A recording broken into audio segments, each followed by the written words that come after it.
네, 이번에는 장문형 질문에 대해서 한번 알아보도록 하겠습니다. 먼저 장문형 질문은 이 우유에 대한 당신의 생각은? 과 같이 긴 주관식 응답을 받을 때 사용합니다. 그럼 장문형 질문을 한번 만들어 보도록 하겠습니다. 오른쪽 메뉴에 더하기 버튼을 눌러서 질문지를 추가해 준 다음에 질문의 유형을 객관식 질문이 아니라 장문형 질문으로 선택을 해주면 장문형 질문이 만들어집니다. 네, 그 다음에 질문을 이 우유에 대한 당신의 생각은?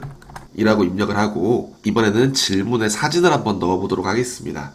오른쪽에 보시면 사진 아이콘이 있습니다. 이거는 장문형 질문에만 해당되는 것이 아니라 모든 질문 옆에는 사진 아이콘이 있고 이것을 클릭을 하면 질문지에 사진을 넣을 수가 있습니다. 그래서 이미지 삽입 버튼을 누르면 이렇게 컴퓨터에 있는 파일을 업로드할 수도 있고 아니면 이미지에 인터넷 주소를 붙여놔도 이미지를 추가할 수가 있습니다. 아니면 여기에 보면 사진이라고 해서 그 구글 포토라는 어플리케이션이 있거든요. 그 어플리케이션에 내가 사진을 올려놨으면 그 사진을 불러올 수 있는 메뉴도 이렇게 있고요. 그 다음에 구글 드라이브에서 사진을 불러올 수 있는 구글 드라이브 기능이 있고 그 다음에 구글 이미지라고 해서 바로 구글 이미지 검색이 가능합니다. 그래서 우유를 검색한 후에 여기에 있는 그림을 선택하고 삽입 버튼을 누르면 이렇게 질문에 사진이 추가된 것을 확인할 수 있습니다. 이 질문을 대답해야지만 설문이 제출되게 하려면 필수에 체크를 해주고요. 그 다음에 옵션 더보기를 눌러주면 응답 확인이 있습니다. 응답 확인으로 들어가주면 이렇게 장문형 텍스트를 입력할 때 최소 글자 수를 지정할 수 있고 또는 최대 글자 수를 지정할 수 있습니다. 최소 문자 수를 선택을 하고 10이라고 입력을 해주면 사람들이 이 질문에 응답을 할 때 최소 10글자 이상을 입력을 해야지만 설문지를 제출할 수 있다 라는 것을 의미하고요. 만약에 10글자가 되지 않으면 여기에 보이는 맞춤 오류 텍스트, 즉 오류 메시지가 나오게 됩니다. 그래서 오류 메시지도 설정을 해줄 수가 있는데요. 10글자 이상 입력해 주세요.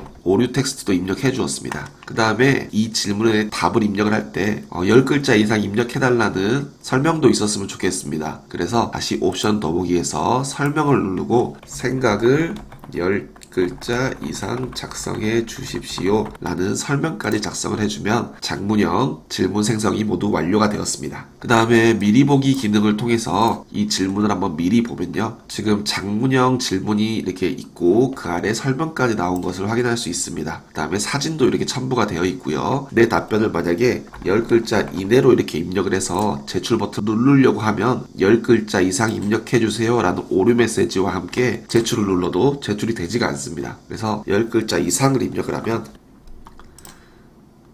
제출이 된 것을 확인할 수 있습니다. 제가 응답을 혼자서 4개 정도 했습니다. 그럼 이렇게 응답 창에 4라고 떠서 응답 결과를 확인할 수 있고요. 응답으로 들어가면 단답형과 마찬가지로 이렇게 요약에서는 각각의 질문에 대한 요약본, 그 다음에 질문 탭을 들어가면 이 우유에 대한 당신의 생각은? 이라는 질문에 대한 모든 답변들 질문별로 볼 수 있고요. 그 다음에 개별 보기를 선택을 하면 개인별로 이 질문에 대한 답을 다 확인을 할 수가 있습니다. 2번 사람, 3번 사람, 4번 사람. 또 시트에서 보기를 선택을 하면 구글 시트가 만들어지고 구글 시트에서 보아도 단답형과 똑같이 결과를 확인을 할 수가 있습니다.